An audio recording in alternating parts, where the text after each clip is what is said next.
Welcome to my YouTube channel. It's me, VanixB. Guys, meron akong isi-share sa inyo na isang experience ko sa Shopee as affiliate marketer sa Shopee. Affiliate. Basta yun na yun. Ito yung experience ko guys sa payment settings. Kasi nga, matagal siyang nakapending.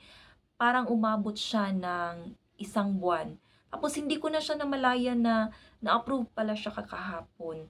So, ang ginawa ko guys, kasi nga, hindi ko alam na meron palang secondary bank yung kailangan mong i-fill out sa baba.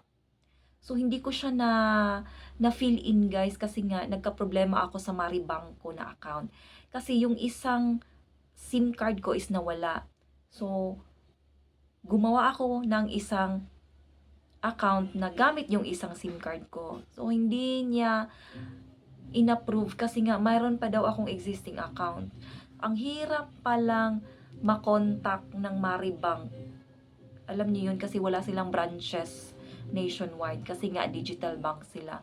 Gumising ako ng maaga kanina 3 a.m. para lang makontak sila pero ganun pa din. Line busy. So, ang ginawa ko na lang, nag-chat ako. So, ewan ko na lang kung mapa-priority na o makita ba nila yung chat ko. Basta yun na yun. So, yun yun. Sa primary ko, details, hindi ko nalagay yung secondary bank ko na dapat yung Maribank. So, dito naman tayo sa next level. So, sa next level, ang ginawa ko naman dito, kung makikita nyo dyan sa picture, is yung VAT registration ko na ginawa kong non-vatable. Kasi nga, wala naman akong dapat na i-register sa BIR. Kasi nga, may TIN number na ako, naka-register na ako. Pero dito sa VAT registration, guys, hindi naman ako yung seller. Wala akong, kumbaga, physical product na binibenta. So, affiliate marketer lang ako. So, wala akong dapat na i-register sa BIR kasi nga wala akong physical store, wala akong physical product na binibenta. So, ang nakikita ko ngayon sa mga post ng ibang mga vlogger, kumuha pa talaga sila ng DTI permit para lang ma-approve sila sa VAT registration. Which is, na-approve naman ako kahit wala akong DTI permit o yung tinatawag na mayor's permit, kung ano-ano pa yung mga permit na kinukuha natin sa government para lang ma-approve yung or para lang makapagtinda. So, sa akin naman, so, clinic ko dang doon is non-vatable. Which is non-vatable naman talaga siya dahil wala tayong physical store, wala tayong physical product na binibenta. So, tayo lang po ay affiliate marketer na kumikita lang sa pagpo-post ng kanilang mga product or pagpo-promote.